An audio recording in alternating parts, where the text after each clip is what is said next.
I'm reviewing a mythical Nerf Axe in this episode of Airsoftology Reviews.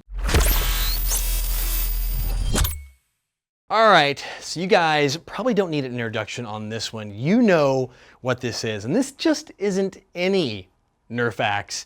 This is Bob the Axeman's Nerf Axe. That's right, I'm doing a review on Bob's Nerf Axe, and let me tell you, this thing has taken many a poor player on the airsoft field. In fact, by Bob's own account, at least 50, not counting the zombies in the zombie game. So this definitely has some good wear and tear. So first off, we're gonna get into the actual build. We're gonna treat this like a real review. Why not?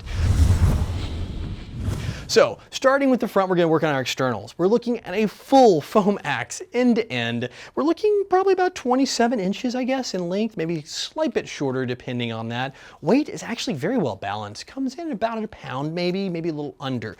Has firm rigidity through the center console here, yet enough foam on the outside, so if you do catch someone by the hilt, you're not going to injure them whatsoever.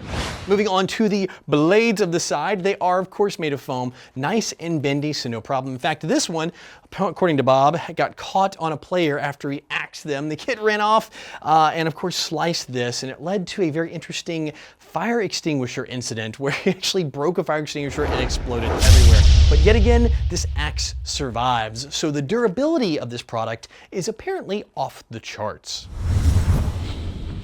Moving on to internals, well, there's not many, so it's more about the player behind it. So you're looking at a pretty solid mechanical swing here going. You can choose the overhand approach, you can choose the stab approach because you do have some little points here, or you can go for the hook to bring them back in to finish them off. So there's a lot of different ways to do it. This one's also been modified a little bit by Bob himself with some paracord to retain this on his gear, so you have no problem there. So it does require and takes a few different aftermarket upgrades.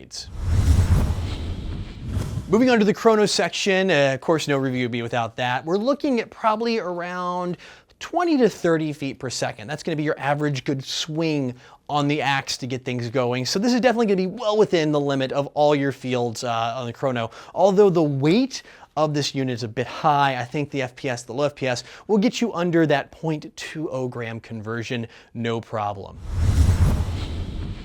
So guys, if you're looking for an airsoft sidearm that will definitely complement that loadout, I do have to say, like every review, there's some negatives. This can be a little bit big, so you guys may want to swap down to that Nerf knife or rubber training knife or a Nerf sword if you guys want something a little more trim. However, definitely check out Bob the Axeman's axe. It is one of a kind, unfortunately, but you can pick up your own one at many stores all over the country that sell Nerf products. So guys, if you do get a chance to go play at a game where Bob the Axeman happens to be, definitely take a look at this axe. And it's been signed actually by a couple different people too. And thanks for humoring me through this very ridiculous and fun Airsoftology review. As always, thanks for tuning in. If you're not currently a subscriber, click on the logo on the bottom right or in the description and you'll always be in the know. Plus, if you like what you saw in this video and want to learn more, I've got a link down there as well. And if you haven't had your airsoft fixed just yet, click on the videos on the right or use the info button at the top of the screen for more. And as the saying goes, everyone has an opinion and I do want to hear yours. So give me a thumbs up or a thumbs down on this video, comment and share.